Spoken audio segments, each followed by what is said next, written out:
everyone, and welcome back. Today we have the GIJoe Sky Hawk, one of the more iconic vehicles from the GI Joe franchise. Um, so what we have is a VTOL, a vertical takeoff and landing assault craft. Um, so coming from all the specs and that we have for our Skyhawk, it comes in at about 3.7 tons. Um, let's see, it has a top speed of about 510 miles an hour. Range is about 275 miles with sustainable, or which is sustainable for about 1.7 hours. Um, Armament, now they'd always kind of gone a little overboard, but you know what? It's always in fun. We have twin 20 millimeter, if I can only talk this morning, 20 millimeter nose turret mounted single barrel chain guns with 1,200 rounds of ammunition each. And two 30 millimeter lateral recess nacelle placed chain guns. So and that's got another 1,100 rounds. So it's got two massive cannons there that are, geez, that's quite a bit of rounds as well. And of course, one thing I do not see listed here is the fact that we actually have two, um, I want to say, anti armor missiles. Um, and I don't see those listed on here. But the GI Joe Skyhawk is an inexpensive, low maintenance, and small VTOL craft, an easy replacement for larger, more high ticket aircraft. The Skyhawk is an amazing piece of aerodynamic engineering, bearing more than a passing resemblance to an insect. The Skyhawk can be quite a plague for enemy forces while unable to engage most other aircraft due to its low speed and light armor. The Skyhawk is a buzzing nightmare for ground troops who are hard pressed to find a highly maneuverable craft in their targeting reticles before it's too late. I think I kind of read that a little bit wrong, but anyways, so an interesting piece of equipment that they had always had out there for GI Joe, and I always loved this machine. Uh, I don't know the practicality of how to get this thing to work. Um, and the fact that we have this thing so heavily armored uh, is always an interesting thing. But it's all for fantasy and in fun. So putting this into our Star Wars universe onto our planet, which maybe I should really get into doing that here as well. But just saying that this is whatever similar to Earth, but whatever. So we have our Skyhawk.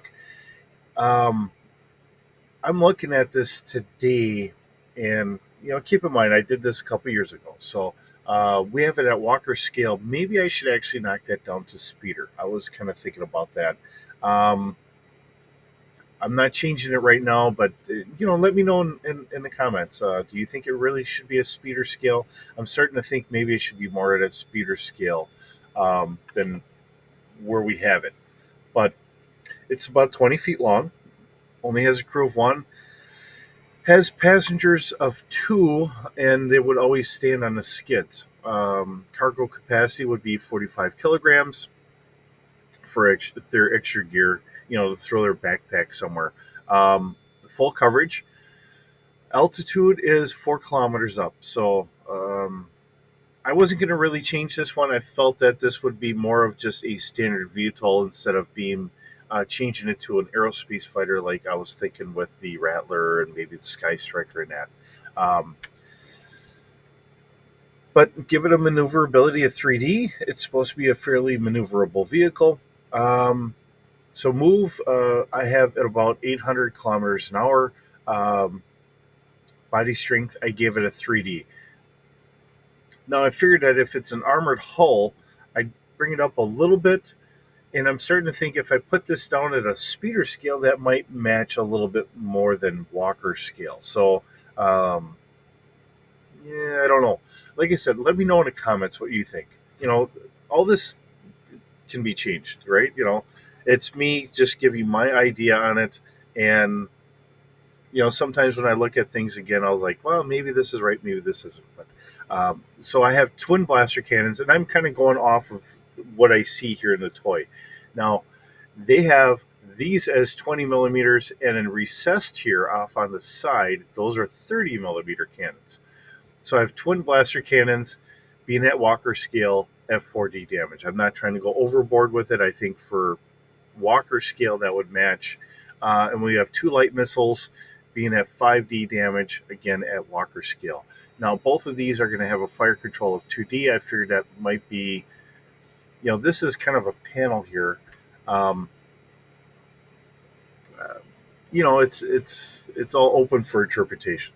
Are they going to have a decent fire control, or is it going to be a little bit more rudimentary to keep it a low cost vehicle? Um, yeah, it could always be argued one way or the other. Um, Typically, whenever we're installing new equipment or whatever onto starships, I was keeping it pretty close to like a 2D for a fire control. Um, but there again, the moment, because we're at Walker scale, the moment that they're shooting at a speeder or even infantry, that fire control really kind of goes away. So, if we change the scale on this, it does modify things. Um, so, thinking about this, why don't we just take the whoops? Uh, so we'll modify this. We'll put this down to speeder. All right, and then we're gonna make our weapons at speeder scale. Yeah, if I can spell and I hit the E one too many times. All right, and we're gonna take our missile.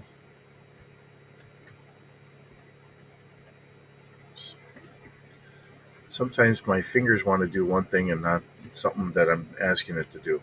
And I'm going to bump that up just a little bit. So my thought here is I want the missiles to be a good anti-armor, but if they're at a vehicle scale, then maybe that won't work. And I think what um,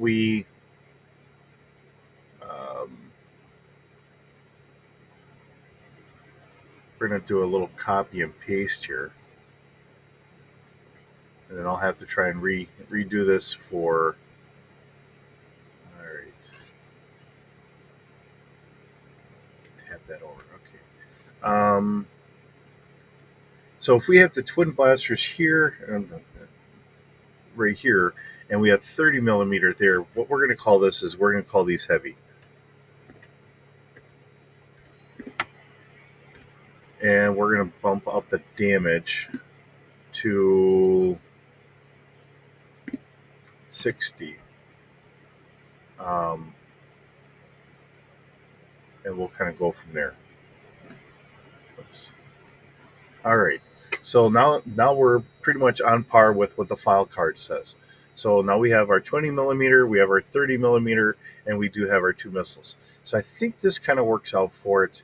Um, Another wonderful piece. And shoot, one of the things I forgot to mention, because I started doing this on the last one, um, we do have, where else do we see this? So the Skyhawk, which originally came out in 1984, and then we have um, a, oh geez, Sky Patrol Skyhawk, which was done in a chrome version. That was done in 1990. And then we have Steel Brigade, which is in 205. And then there was another Steel Brigade one, which is a completely different look for the engines and that. That was done in 2014. Um, those are different versions that were purchasable. Um, let's see.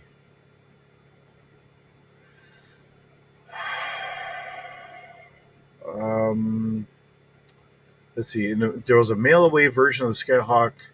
Um, which was a brighter shade of green and stamped with "Made in Brazil."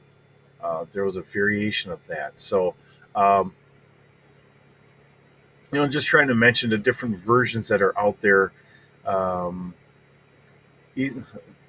For people that have had this, the easily broken or lost pieces, the engines were mounted on a thin plastic piece and attached to the body of the Skyhawk. The thin plastic piece had a tendency to break, which I do remember because I did have a couple of these, um, and it's just the wear and tear because you're always moving the engines.